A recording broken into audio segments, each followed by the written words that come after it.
Halo sahabat, dalam serial anime Naruto, ada satu tokoh yang cukup ikonik bernama Uchiha Itachi. Ia adalah pemuda yang sangat cinta kepada desanya. Namun sayang, ia malah dituduh sebagai pengkhianat oleh penduduk desanya sendiri karena ia masuk sebuah organisasi terlarang.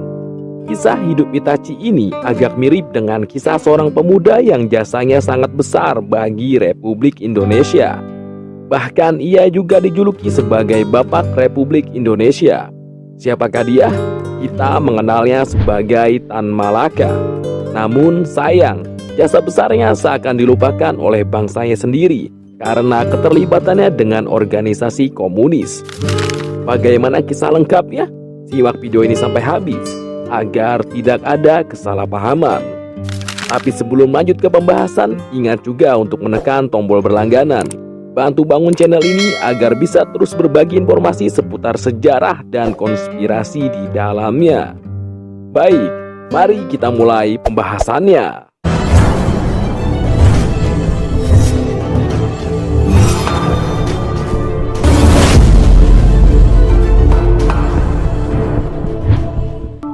Tan Malaka, ia adalah putra Minangkabau asli. Ia lahir di bulan Juni pada tanggal 2 tahun 1987.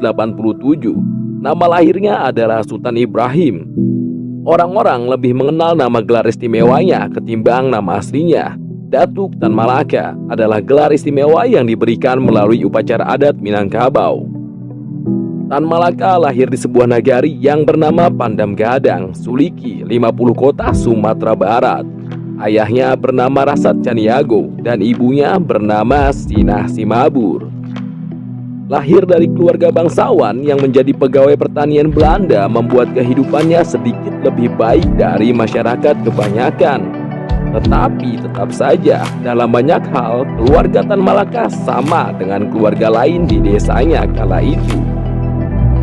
Tan Malaka mengenyam pendidikan rendah sebelum akhirnya ia meneruskan pendidikannya di sekolah guru pribumi Inland High School for Underwater di Bukit Tinggi, Sumatera Barat pada tahun 1908 sampai 1913.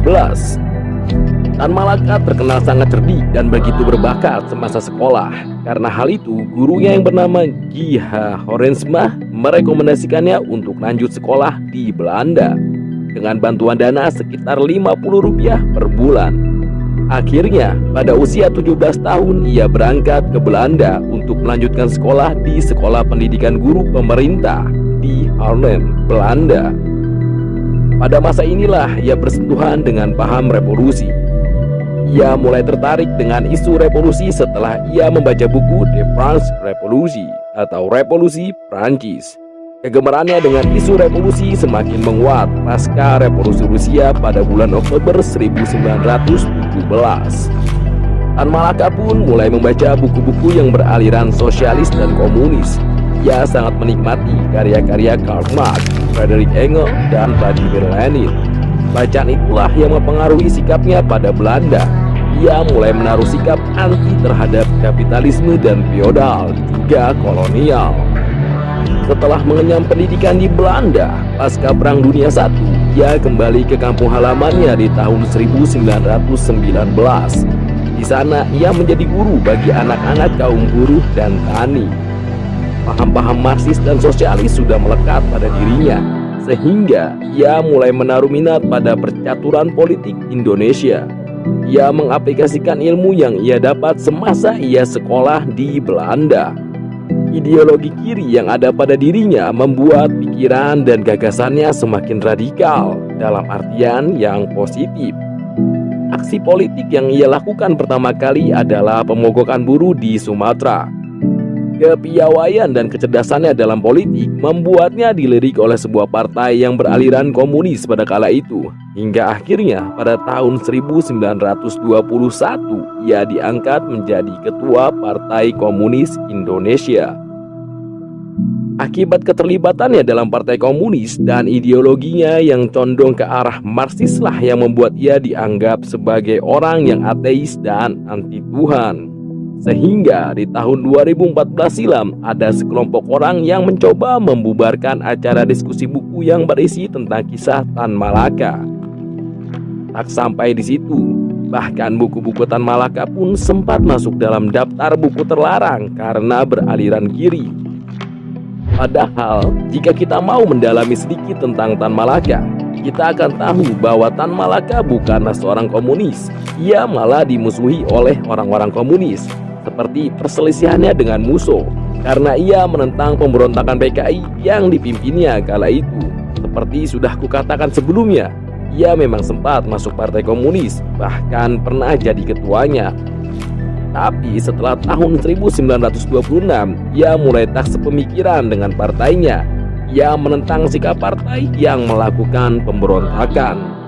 Selain itu, ia juga sangat menjunjung tinggi nilai-nilai Islam dalam prinsip hidupnya. Dalam sebuah artikel yang ditulisnya, Islam dalam Tinjauan Madilog, Tan Malaka mengakui ajaran Islam sebagai ajaran yang paling rasional, revolusioner, dan tegak dalam kondisi bersamaan atas hak manusia. Tan Malaka menganggap bahwa pokok dalam Islam adalah soal keesaan Tuhan. Ia juga mengatakan bahwa Tuhan itu ada di mana-mana dan dalam bentuk rohani atau spiritualitas, bukan berbentuk benda atau berhala.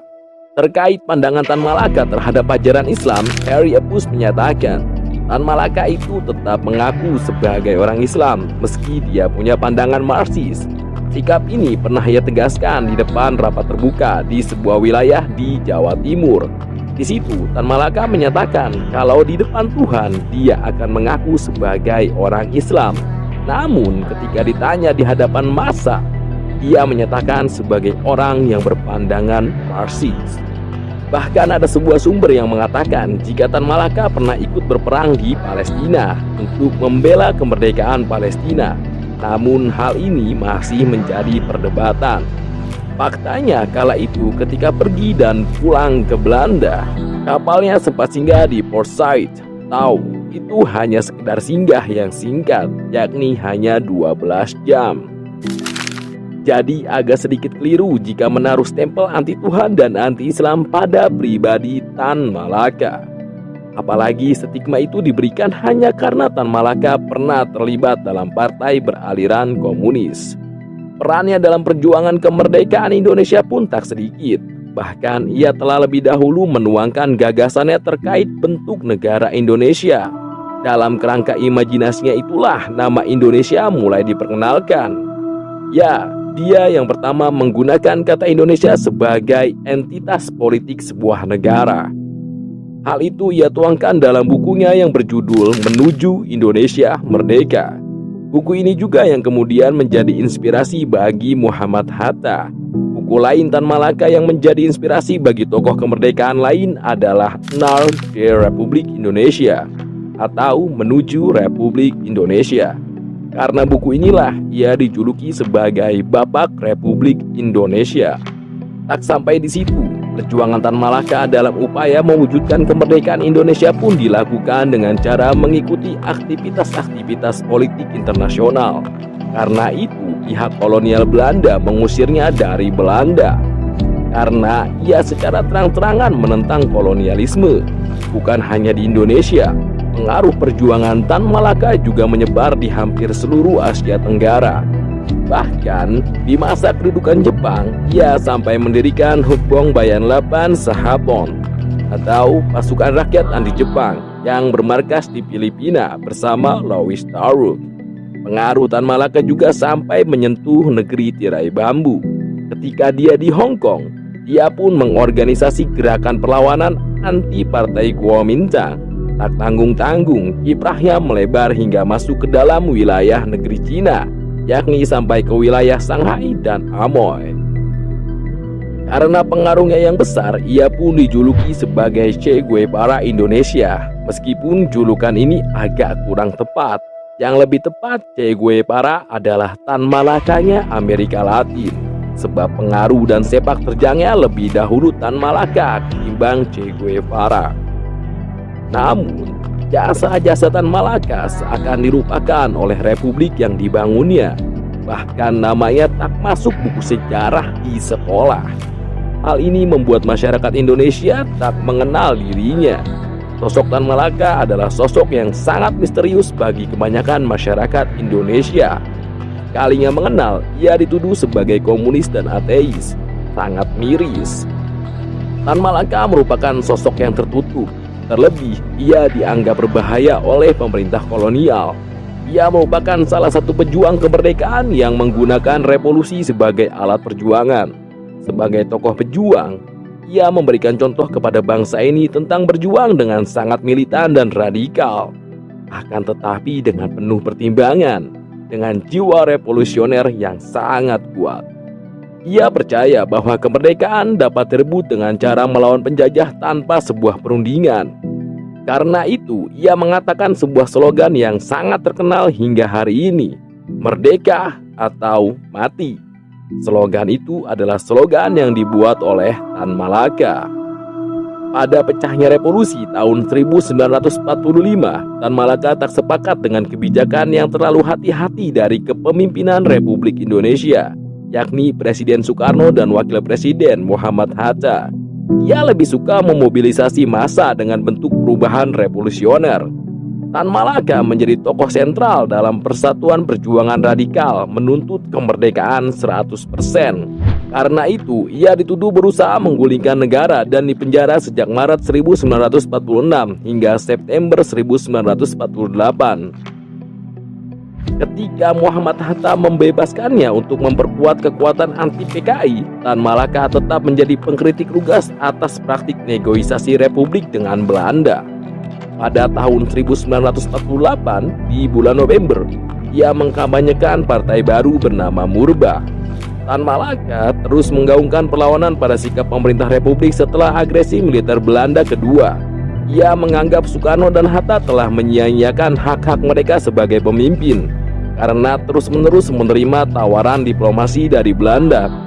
Kampanye Merdeka 100% yang digaungkan Tan Malaka pun banyak menarik perhatian, sehingga sekitar 17-19 batalion bergabung dengan Tan Malaka dalam gerakan Gabungan Pembela Proklamasi yang disingkat GPP.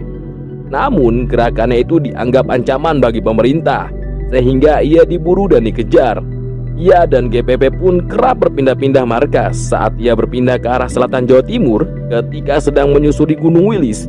Di Selau Panggung, Kediri, Tan Malaka ditangkap oleh Letnan II Sukoco dari Batalion Sikatan Divisi Brawijaya. Kemudian pada tanggal 21 Februari 1949, Tan Malaka dieksekusi mati oleh Suradi Tekebek. Tan Malaka dihukum mati tanpa pengadilan. Bahkan kematiannya dirahasiakan selama bertahun-tahun. Ia dimakamkan di tengah hutan di wilayah Kediri dekat markas Sukoco.